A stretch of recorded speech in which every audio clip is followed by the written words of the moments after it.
एतेन सत्सवचीन होतु ते जयमङ्गलम्।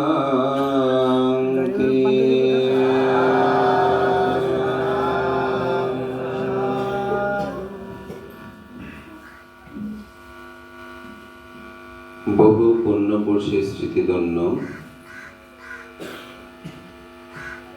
জোবরা গ্রামে গোবিন্দ ঠাকুরের এই স্মৃতি মন্দিরে জোবরা গ্রামের এই সধর্মপ্রাণ উপাসক বাবু গান্দা বড়ুয়ার সহধর্মিণী প্রয়াতা উপাসিকা দীপ্তি বড়ুয়ার উদ্দেশ্যে পুণ্যদানের নিমিত্তে আয়োজিত আজকের এই মুহূর্তে পুণ্যময় অনুষ্ঠানে পরমারাধ্য সভাপতি এই গ্রামের জন্মজাত সাংঘিক ব্যক্তিত্ব আমার পরম কল্যাণ মিত্র শ্রদ্ধেয় ডক্টর ভান্তে, উদ্বোধক আমার অত্যন্ত প্রিয় ভাজন জোবরা সুগত বিহারের উপাধ্যক্ষ, আমাদের বৃক্ষ সংঘের অন্যতম সম্ভাবনীয় বৃক্ষ ব্যক্তিত্ব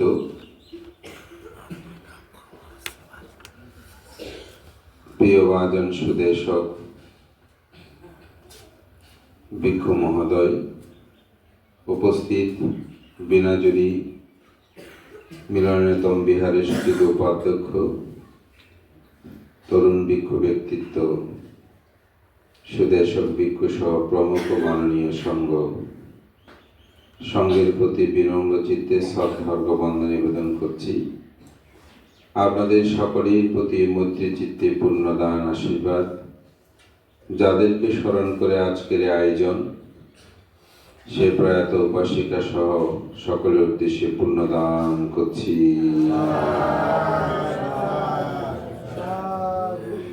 মহাকারণিক তথাগত বুদ্ধের ধর্ম দর্শনে সবচেয়ে গুরুত্বপূর্ণ একটি বিষয় হচ্ছে চিত্ত, আমাদের মন। বুদ্ধের ধর্ম দর্শনে কায়, মন, বাক্য এই তিনটি নিয়ে বুদ্ধ তার জীবনাদর্শনের মানব জাতির কল্যাণে তিনি ব্যর্থ করেছেন। বুদ্ধের ধর্মপদের একটি গাথায় বলছেন, না থাং মাতা পিতা কাইয়া ইয়া আইয়া বাপি সে আতাকে সাম্মা পানিহিতাং চিত্তাং সেও সো না থাতো পারে। বুদ্ধ এখানে বলছেন, মাতা পিতা জ্ঞাতি স্বজন যেরূপ উপকার সাধন করতে পারে না, সম্মুখ পরিচালিত চিত্ত তার চেয়ে বেশি উপকার সাধন করতে পারে। এই গাথাটা আমি বলেছি আজকে মূলত আজকের উদ্বোধক নিরুধানন্দ তিনি আর এই গ্রাম তথা আমাদের গান্ধার বাবুর কথা বলতে গিয়ে তিনি বলছেন যে যখন মুষ্টি ভিক্ষাটা তোলা হতো, অন্য কেউ জমা প্রদান করুক না করুক, কিন্তু তার ভুলু এবং অন্যদের থেকে সংগ্রহ করার যে দায়িত্ব তিনি এটা পালন করতেন। তা আমাদের মহামান্য প্রয়াত 21শে পদকপ্রাপ্ত ত্রয়োদশ সংঘরাজ পরম শ্রদ্ধেয় ডক্টর জ্ঞানশ্রী মহাস্তবীর মহোদয় তিনি যে মুষ্টি ভিক্ষাটা চালু করেছেন, এই মুষ্টি ভিক্ষাটা শুধু অর্থনৈতিক বিষয় নয়, এখানে একটা চিত্তের বিষয় আছে। সেটা কি, আপনি যখন রান্না করার পূর্বে যে চালগুলো নিয়েছেন রান্না করবেন, আমি যতটুকু ভান্তের কাছ থেকে শুনেছি এবং ভান্তে বলতেন, ধরেন 1 কেজি রান্না করবেন, 1 কেজি নেওয়ার পরে ওখান থেকে মুষ্টি করে আপনি চালগুলো নিয়ে আলাদা করে রেখে দেবেন। এক মুষ্টি হোক, দুই মুষ্টি হোক, এবং সেটাই আপনি কি করবেন? দান করবেন। এখানে শুধু আর্থিক বিষয় যদি ভাবি, শুধু তা নয়, আমি দান করার পূর্বে কি, আমি আহার করার পূর্বে, ভাত রান্না করার পূর্বে আমি দান করলাম, তাহলে একটা দান হয়ে গেছে না? এবং চিত্তের মধ্যে ভোগ করার আগে ত্যাগের একটা মানসিকতা মনের মধ্যে জাগ্রত হয়েছে।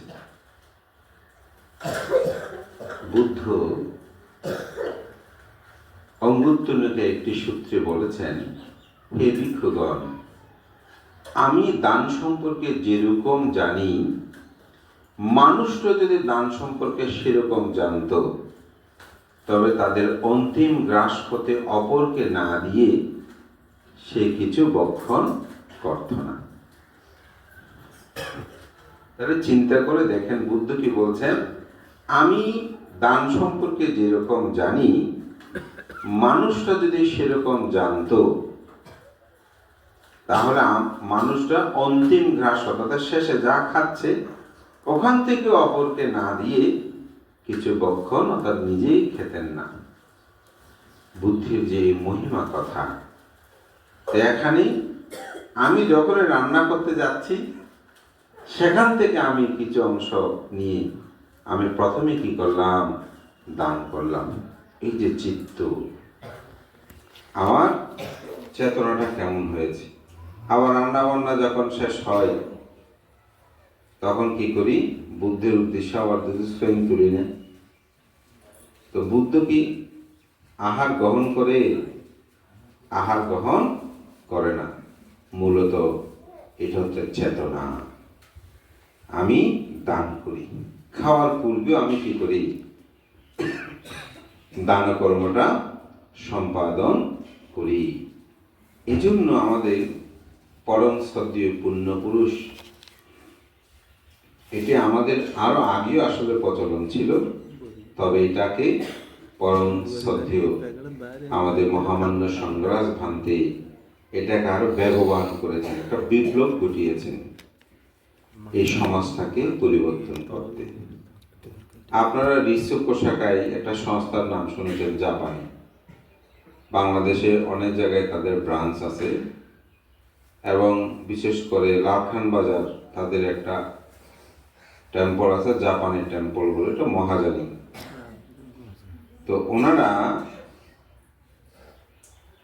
যে সমগ্র পৃথিবীতে তারা যে ধর্ম প্রচারের জন্য কাজ করছে, বুদ্ধ ধর্মের জন্য, জাপানে তারা একবেলা আহার করে না, ওই আহারের টাকাটা এখানে দান করে, সপ্তাহে বা মাসে ওই অর্থ দিয়ে সমগ্র পৃথিবীর কল্যাণে তারা কাজ করছে। তো সেই কারণে এটা একটি মহৎ পুণ্যময় কর্ম। এই যে মুষ্টিভিক্ষ, যেটা আজকে উদ্বোধনীতে উদ্বোধক করেছেন, সাধারণত কোনো দেশনা করতে উদ্বোধনী কথার উপর করতে হয়, সেজন্য বলছি।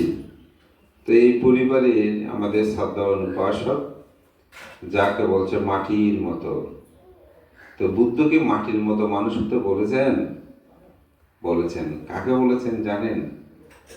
বুদ্ধের সেই শিষ্য, আবার সিদ্ধার্থের পুত্র রাহুল।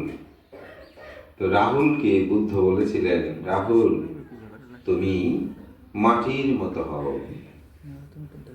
কেন? মাটিতে থুতো ফেললে কোনো কথা বলে না, মাটিতে যদি কেউ গর্ত করে কোনো কথা বলে না, মাটিতে যে কেউ যদি আঘাত করে কোনো কথা বলে না। মাটি কিছু বলে না, বলে যে রাহুল তুমি মাটির মতো হও। তো পৃথিবীতে মাটির মতো মানুষ হতে হলে তাকে অরহৎ হতে হয়। তো গান্ধারবাবু অরহৎ হয়ে গেছেন আমি বলবো না, তবে তিনি যে হওয়ার যে একটা ব্রত, তার কর্ম করছেন, এটাও আমি মনে করি তার কায়ু সংযত হয়, বাক্য তার সংযত হয়, কিন্তু মন কেমন আছে আমরা জানি না, তাই না? যদি মনেই সত্যিকার অর্থে মাটির মতো হয় তাহলে তো আর কোনো কথাই নেই। তবে মনকে যদি আপনি মাটির মতো করতে চান তাহলে প্রথমে কায়কে সংযত করতে হবে, বাক্যকে সংযত করতে হবে। তখন আস্তে আস্তে মনটাও সংযত হয়ে যাবে। মানে কেমন করে? তা আমরা সেজন্য বেদান্তের কাছে এসে অথবা বুদ্ধের সম্মুখে গিয়ে অথবা বাড়িতে বসে আমরা প্রার্থনা করি পঞ্চশীল। তো পঞ্চশীলটা কি জানেন? পঞ্চশীলটা আসলে মূলত কায় এবং বাক্যকে বন্দি করা। কায় এবং বাক্যকে কি করা? বন্দি করা। যেমন কায়ের দ্বারা হত্যা করতে ইচ্ছে করছে, তা আমি যদি কায়কে বন্দি করে বলি না আমি কায়ের দ্বারা কোনো পাপ করতে পারবো না, তাহলে আমি প্রাণী হত্যা করতে পারবেন, চুরি করতে পারবেন, ব্যভিচারী করতে পারবেন, আপনি সুরামদ গাঁজার নেশাদ্রব্য পান করতে পারবেন? কি জন্য? কায় সংযত করে ফেলেছেন। বাক্যকে যদি সংযত করেন, আপনি বাক্যকে সংযত করলে মিথ্যা কথা বলতে পারবেন,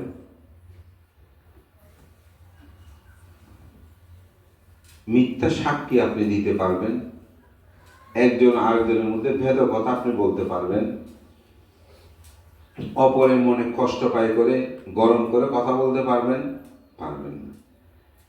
আমাদের কান্দাবাবু, আমার যেটা মনে হয় ওই ওনার বাক্য সংযত আছে, কায়ও সংযত আছে, যে যেমন বলবে শুনে থাকে, নিশ্চুপ থাকে। এই জন্য বলছেন মানুষটা একেবারে মাটির মতো। দেখেন, এখন এই কায় এবং বাক্য এটাকে মাটির মতো করলে হবে না। এটা এটা এটা করতে পারাটা অনেক, কিন্তু এটা মাটি করলে হবে না, চিত্তটাকে করতে হবে। চিত্তের মধ্যেও কেউ আঘাত করলে, কেউ মন্দ কথা বললে, কেউ খারাপ কথা বললে সেগুলো তিনি উপেক্ষা করতে পারেন কিনা।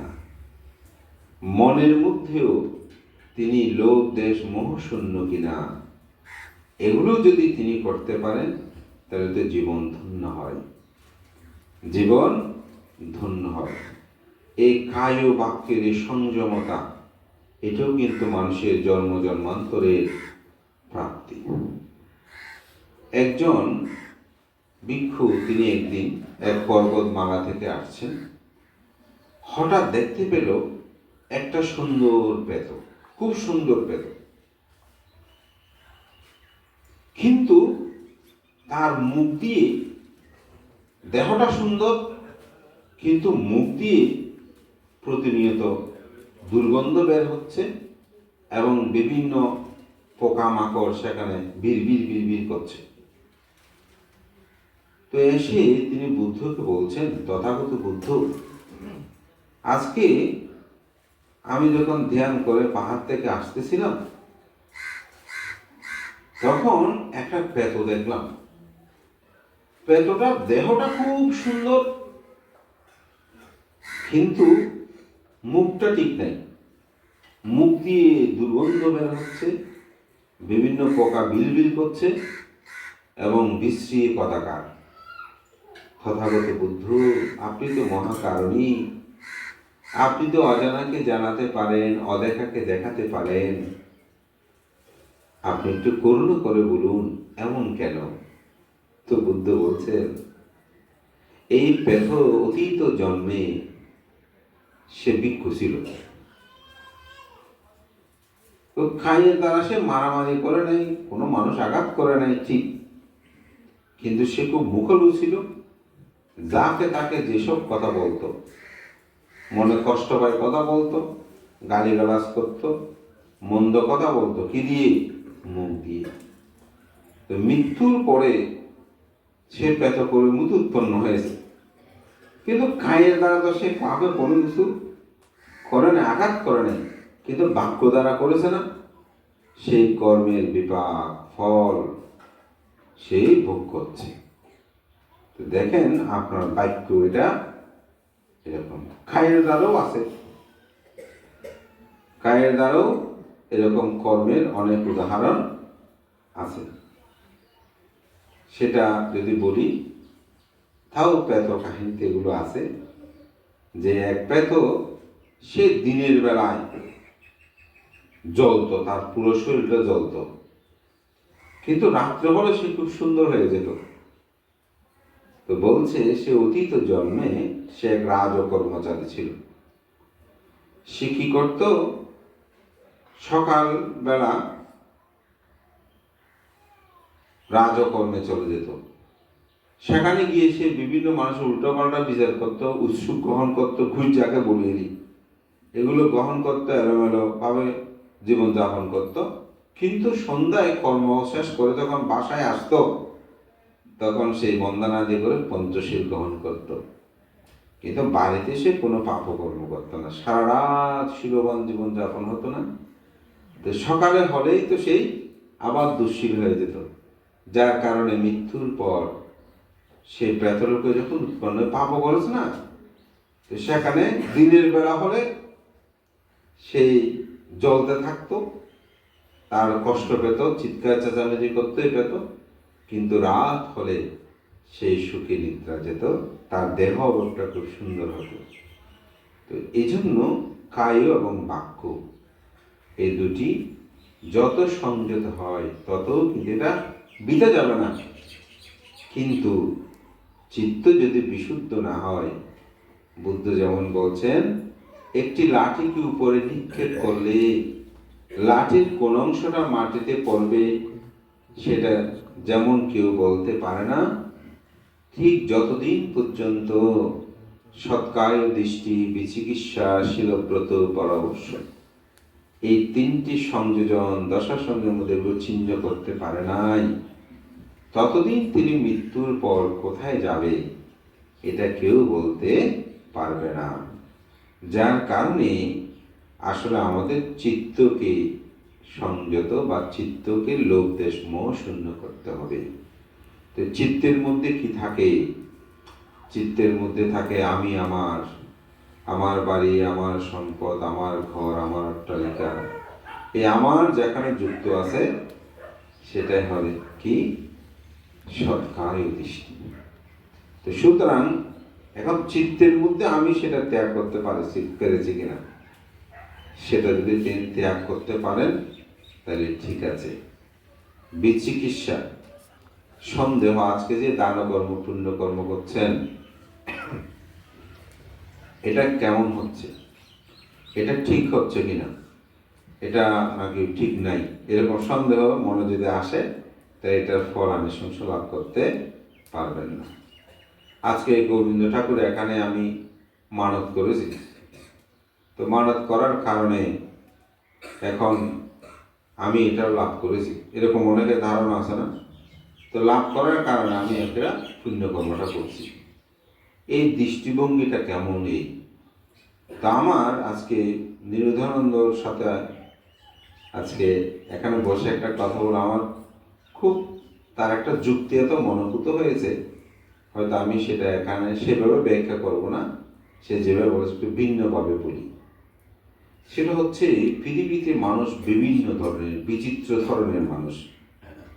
আমি বুদ্ধ ধর্ম দর্শন নিয়ে যখন গবেষণা করি বা চিন্তা করি, আমি ভাবি বুদ্ধ তো ধর্মচক্র প্রবর্তন সূত্রের মধ্যে সব বলে দিয়েছেন, এত বিশাল ত্রিপিটক শাস্ত্রের প্রয়োজন কি? সেখানে আবার জাতক আনার দরকার কি? সেখানে নিদান আনার দরকার কি? সেখানে ব্যাকরণ আনার দরকার কি? সেখানে জ্ঞেয় আনার দরকার কি? সেখানে নবঙ্গ শাস্ত্র এগুলো এত বিশ্লেষণের কারণ। আমার কাছে এটা খুব ভাবিত করত।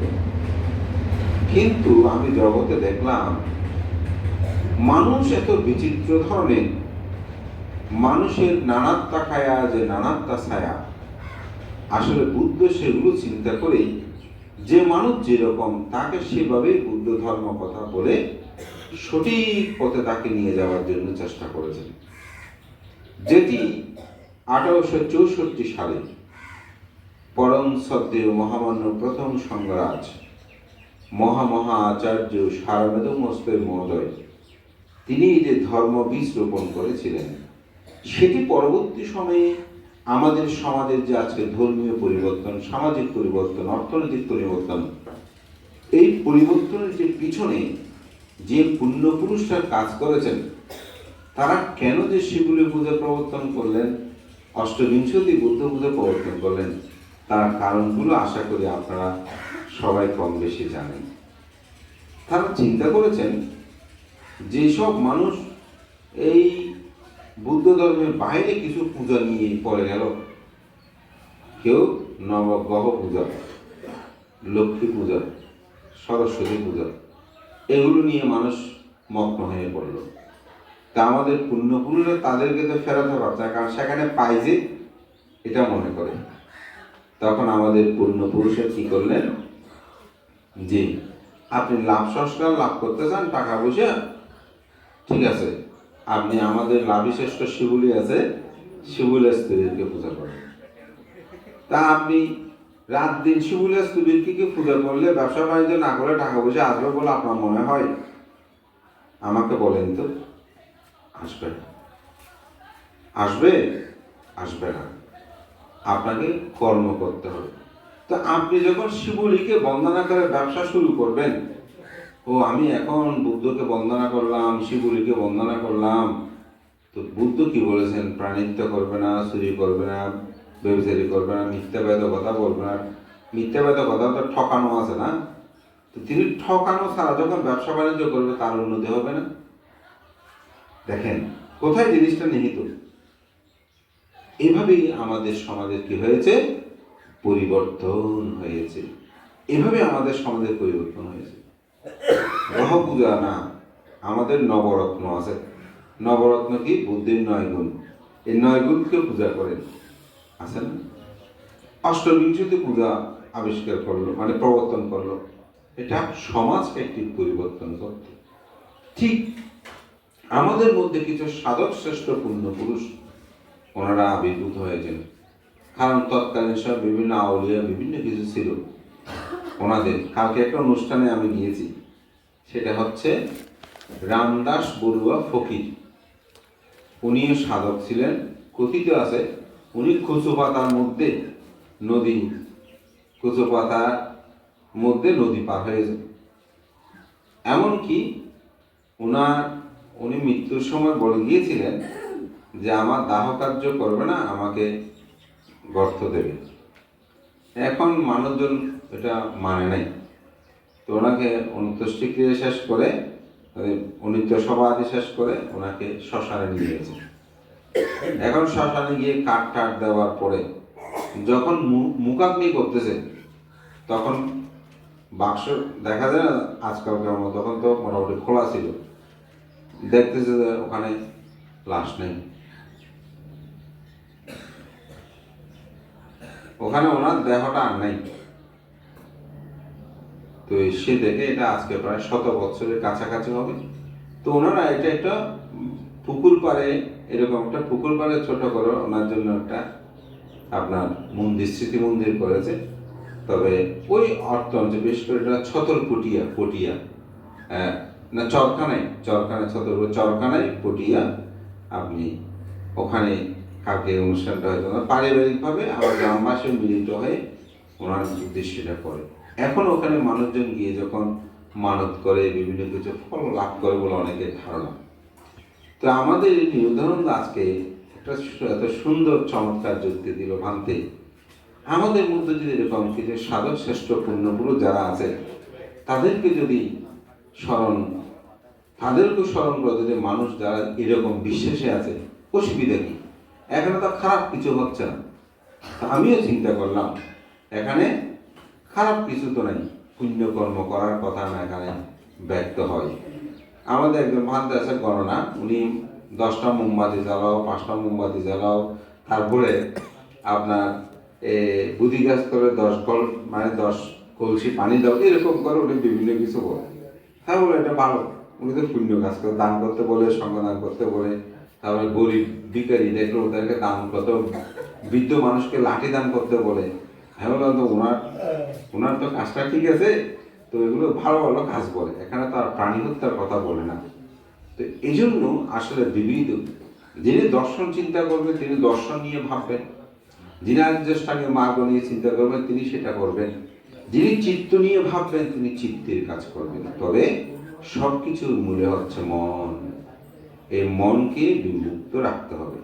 তো অনেক ক্ষেত্রে এখানে আমি মানত করলাম, ঠিক পেলাম না, মন খারাপ করলাম না, আমি পুণ্যকর্ম করলাম, ভালো কাজ করলাম, আসলে আমি অমুকে কেউ কিছু দেবে না বুদ্ধ ধর্ম দর্শন মতে। ওই আপনার চিত্ত দেবে। চিত্ত যদি সুন্দর থাকে, বিশুদ্ধ থাকে, মাথা পিতা যেরকম উপকার করতে পারবে না, তার চেয়েও আপনার একটা সম্মুখ পরিচালিত চিত্ত অর্থাৎ নির্বাণমুখী চিত্ত আপনার বেশি উপকার সাধন করবে। মা বাবা আপনাকে রক্ষা করতে পারবে যদি আপনি খারাপ পথে যাওয়ার চিন্তা করেন। মা বাবা সহযোগিতা করবে, কিন্তু ভালো পথে যাওয়ার জন্য আপনার চিত্তকে বিশুদ্ধ করার জন্য এ দান, পুণ্যকর্ম, শীলকর্ম এবং ভাবনা হচ্ছে তার প্রধান কর্তব্য কর্ম। তো আজকে আমি বলবো আমাদের মনটাও যেন মাটির মতো হয়। কেউ যদি খারাপ কথা বলে, মন্দ কথা বলে, আমরা এই মন থেকে সেটাকে ফেলে দেওয়ার জন্য চেষ্টা করব, সেটাকে নিরোধ করার জন্য চেষ্টা করব, তবে আমাদের সফল হবে। তো প্রয়াত উপাসিকা দীপ্তি রানী বলল, উনি যেখানে উৎপন্ন হোক, আজকে আমরা পুণ্যরাশি দান করি। এই পবিত্র স্থানে আজকে আপনারা যে পুণ্যকর্মাদি সম্পাদন করে যে পুণ্যরাশি অর্জন করেছেন, সেই প্রয়াত উপাসিকা তিনি এই পুণ্যরাশি লাভ করে সুখী হোক। আপনারা সুখী হন। যোগরা প্রায় সময় এখন আসা হয়, বিশেষ করে আমাদের নিরুধানন্দ এবং আমাদের যে সত্য বারবার আহ্বান করে, আমিও এসে ভালো লাগে। বিশেষ করে আমাদের মহামান্য উপসংরাজ পরম সতী শিরোরক্ষিত মস্তকের মহোদয়, তিনি একজন অসাধারণ পুণ্যবান সত্তা, পুণ্যপুরুষ। তিনি হয়তো অসুস্থ হলেও যেভাবে সেবা যত্ন করেন, এবং আমাদের নিরুধানন্দ ভিক্ষুর আজকে যে উদ্বোধনীতে তিনি কিছু কথা বলেছেন, আমি মনে করি এগুলো গ্রামবাসীকে অনুধাবন করা উচিত। আমাদের জীবন দর্শনের সবচেয়ে বড় দুঃখ সেটি হচ্ছে আমরা জীবিত থাকতে মর্ম বুঝি না, মরে গেলেই বেশি স্মরণ করি। তো মৃত্যুর পরে করবেন না তা নয়, কিন্তু জীবিত থাকতে বেশি করার জন্য চেষ্টা করবেন। এটাই হবে আমাদের জন্য সবচেয়ে বড় করণীয় কর্তব্য। শ্রদ্ধেয় সভাপতি প্রমুখ সঙ্গের প্রতি বন্দনা জানিয়ে আপনাদের সকলের উত্তর স্মৃতি কামনা করেই, আপনারা মাতৃ পূজা করছেন, পিতা বেঁচে আছেন, সেই পিতাকে পূজা করবেন, সম্মান করবেন, গৌরব করবেন, এই আহ্বান জানিয়ে আমার নাতি দীর্ঘ ধর্ম কথা শেষ করছি। জগতের সকল প্রাণী সুখী হোক।